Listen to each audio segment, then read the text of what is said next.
What's going on in that TBH here on behalf of Illuminaughty.com, and I got here with me Black. Say what up to the people. Hola. And we just got done watching episode 4 of season 2's My Hero Academia, aka Boku No Hero for all the try-hard manga readers or whatever. And things are heating up. We've officially, the preliminary race was the official start of the tournament arc, but things are starting to heat up in the tournament arc because they have now started a contest where your players are worth a certain amount of points, and it's on their headband. And basically, they're playing this big glorified game of tag where they got to snatch each other's headbands off of each other's heads. And the person with the most points at the end of the round wins the big Calvary tag game. How you feeling about this episode 4, Black? I mean, that's pretty solid.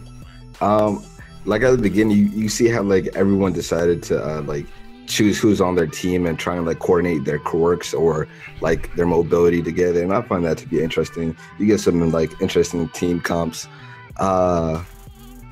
We finally get to see what the bird guy does, who's a crow, and I've been like wanting to know what he does for the longest. And in the subversion, it says that he has the ability to like control shadows. So you should are. He's got like this evil shadow inside of him that can like make any shape that he wants. So, in a way, he's more like Ebon from Static Shock, I would say. Oh yeah, okay, the Bang Baby. Okay, yeah. Okay, what's the name? I enjoyed the episode, but I did feel like a little bit the pacing was off. I feel like they spent too much time in the first half of the episode using Deku to try to establish who would be on his team.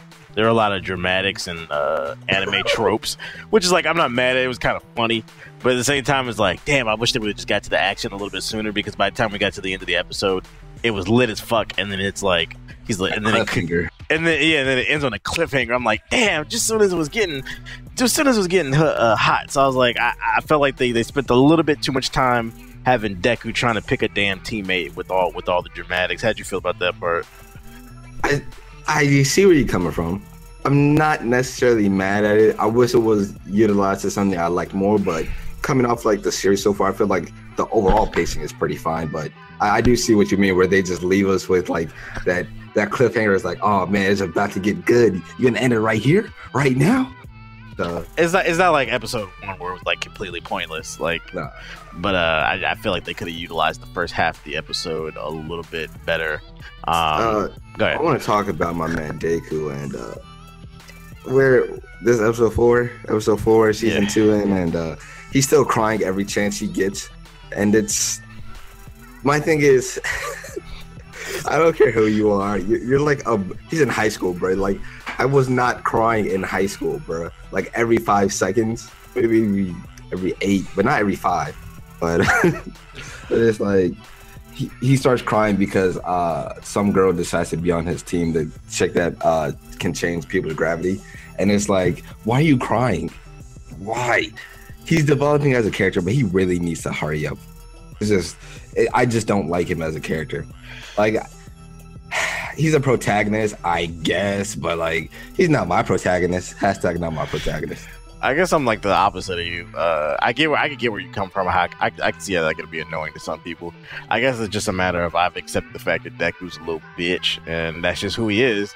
And it doesn't bother me because all the characters in the rest of the show make up for it, what Deku lacks. I will say, did you notice in the episode that they're starting to establish a little jealousy thing going on? So Deku picks his teammates, the Shadow Boy, the little floaty girl, and then he picks up that girl from Class B who can create the gadgets and shit. No, she's from the support team. Yeah, support team.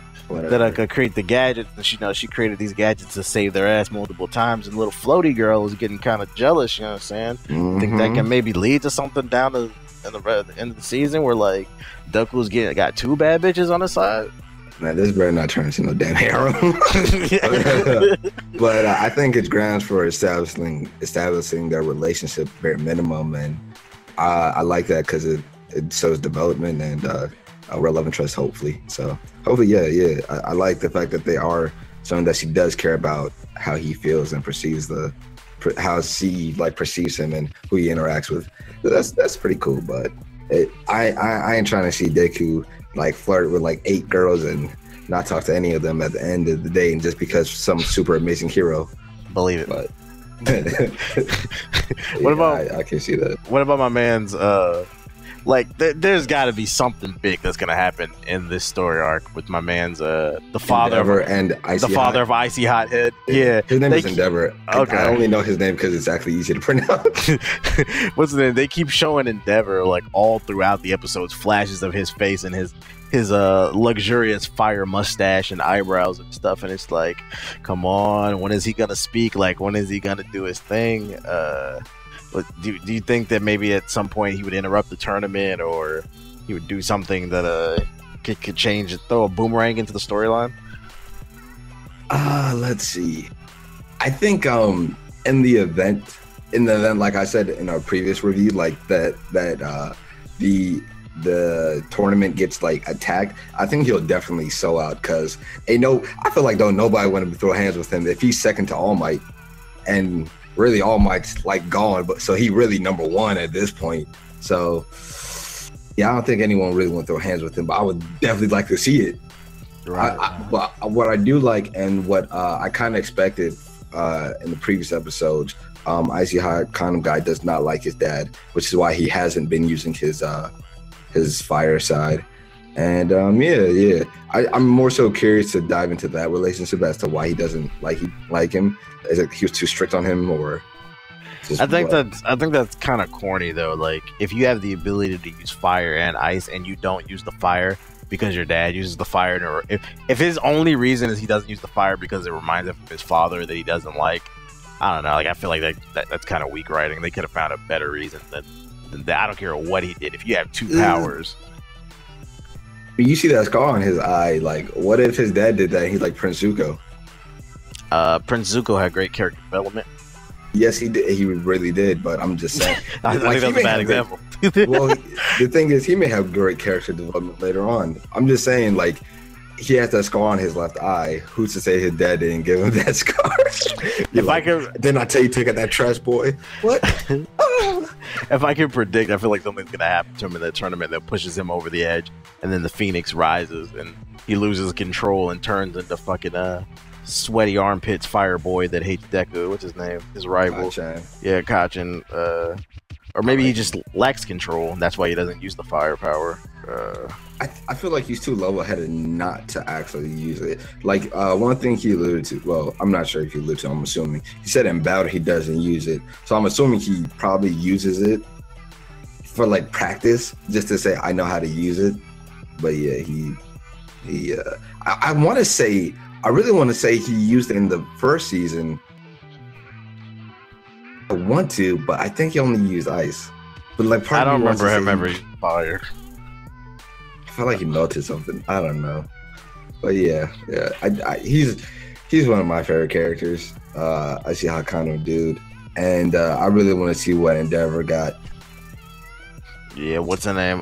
One thing that I did like about this episode is it showed that there is some depth in the other classes. I like the fact that Class B was plotting on Class A. They were watching them in the preliminaries and letting them basically, because like it goes back to you should never show everybody all your cards. Like, keep an ace in your hand.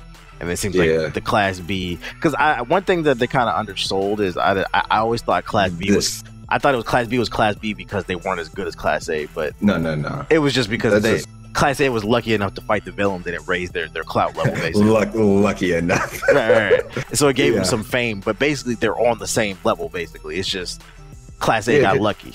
Because the thing is, like, one thing that they're underselling is, one, the size of the school, as well as the fact that I would think there'd be more than just 2 classes for every hero course. Like, there's only two classes for every year of the hero course, and I think that's kind of stupid. But because you see how big the school is, that's just me. But essentially, as long as you got into the hero course, you are good. So there's class 1A and 1B, and then you got like the regular ed classes, which is like support, business, and blah blah. And like, they may be they may be cool, but they ain't class 1A or 1B. So if you're in those class by default, you're good. And remember, like they had to do that entrance exam, so they got past that. So that just shows how good they are even more. Right. One thing that I just kind of thought about that confused me is, remember when he was picking teammates, nobody wanted to be his teammate because he was number one, and everybody wanted to beat him and prove themselves and get their clout up. So then he goes to pick his teammates, and the two girls picked his. They agreed to be his teammates, which was for obvious reasons, because both those girls wanted Deku Schlong. But what's the name? What about Dark Crow Boy? Like, why did he choose to team up with Deku, knowing number that one target? Yeah, knowing that he could get all the points in the world by actually taking Deku down. Do you feel like there was a reason behind that? Here's the problem, because the character, like the Crow dude, he really hasn't been explored that much.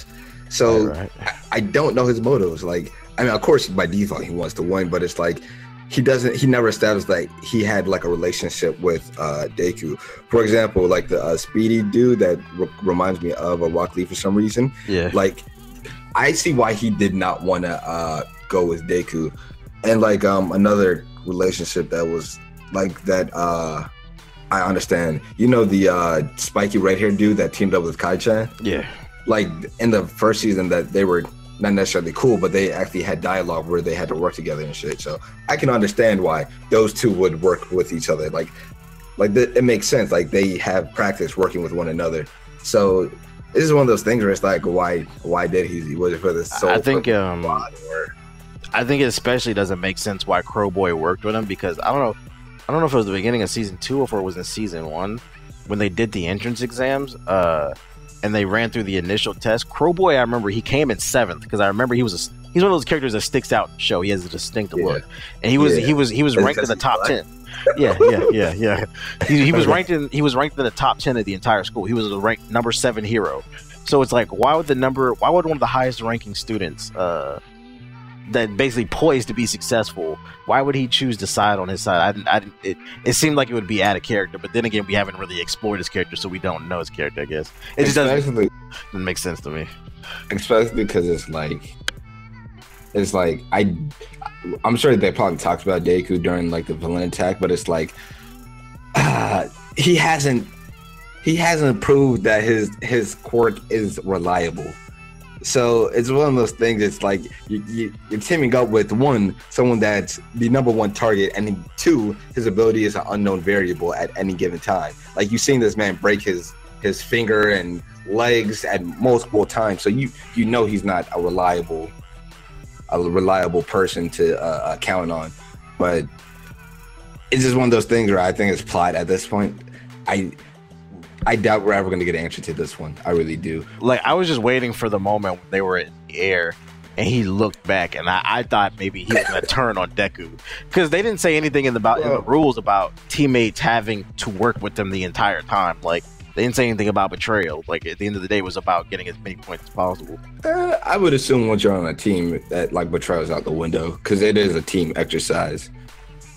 And I'm just assuming, but I don't think we're ever going to find an answer. But what I do like is, like with the girl, she was like, might as well work with someone that you have good communication with and you're friends with. The other chick with the gadgets, she's like, you're number 1. I want my gadgets to be shown off to the world. Everyone's going to be looking at you. So it's like everyone had a motive as to why I should choose you. But I'm just one, actually, why did even Deku choose that guy to begin with? Because he's high ranking. Yeah. Maybe his shadow can see 360. Because remember, his shadow was blocking shit behind him. Yeah. That is valuable. Right. So, one thing I do like about Deku character is the fact that it's been established that he analyzes other heroes because he was quirkless and he was illusionary. Yeah, I'm saying he kind of has to. Yeah. So, like, I like that, and that kind of explains it, why he would choose people. But like, I wish they would explain more. I'm just curious as to I really am curious as to like how like the the guy from, I want to say episode 2 that walked in and that was like I'm trying to take y'all spots, y'all best be at your highest game, or I'm taking your spot and kicking you out. I want to see how he develops throughout this tournament. He wasn't even present in this episode, now that you bring that up. Yeah, like you saw him at times, but he never had like dialogue. I feel like he's gonna be like, oh boy, they came out the cut and snatched everybody's shit. He's plotting on them on the low, because at the end of the day, like, Class B has the element of surprise over Class A, and I feel like nobody in Class A has been acknowledging that. Nope. And they really are on the same scale, so yeah. Right, and it's never good to just dismiss your enemy. But yeah, other than that, I enjoyed the episode though. There's one combo I want to talk about specifically. It's the guy. He has like wings and eyeballs and mouths on his arms, and you know the short guy with the balls on his head. Yeah. They had a very interesting team comp where it was like homeboy literally was the tank, and he had Toad from X-Men on his back and the bald guy. I thought that comp was like just very interesting, because they didn't really have like strength on their side. Like they did, but he was also the mobility, so it seems like he can't do multiple things. It felt like that team didn't make sense, period, because since he was holding the two up above him, that means he couldn't do anything. That means they would have to rely on projectiles. That means his little sticky bombs and then her tongue. So it's like they didn't have any type of pull-up strategy. It was just strictly projectiles. So I feel like that team lacked balance, and that it was just a matter of them working together because nobody wanted to work with them. I mean, at least for the little sticky ball head boy, nobody liked him. So even though he's funny as hell, but nobody liked him. So whatever. I'm once again, I'm loving the show. I'm interested to where it keeps going. Definitely my favorite show of the season. Any bold predictions? Bold predictions. I don't think Deku's gonna end the cavalry exercise with his headband on his head. I think somebody's gonna snatch that shit. But like at the end of the episode, they made it look like icy hot condom head boy was gonna steal it from him. But I feel like while he's trying to steal it from him, somebody's gonna, maybe from like Class B, is gonna come and swoop it from him when he doesn't see. And then Deku's gonna be like all discombobulated and upset. He's gonna start crying a little bitch.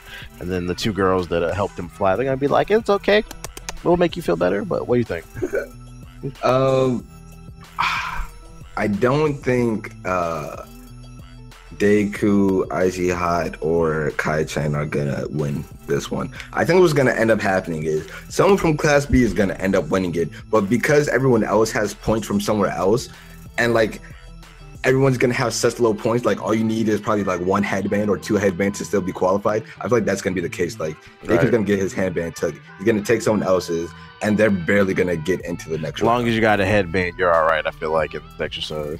Yeah, I feel like probably like what, maybe top 5 or 6 teams still will be considered.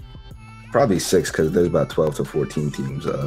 Apparently, exact number. I'll say I appreciate they're doing something different with the tournament art, because like every other anime is just a straight up fighting. They've done this whole racing thing. They've done the cavalry thing that's unique. But I hope after the cavalry concludes, we get to some old fashioned. I want to see some motherfucker throw some hand. Yeah.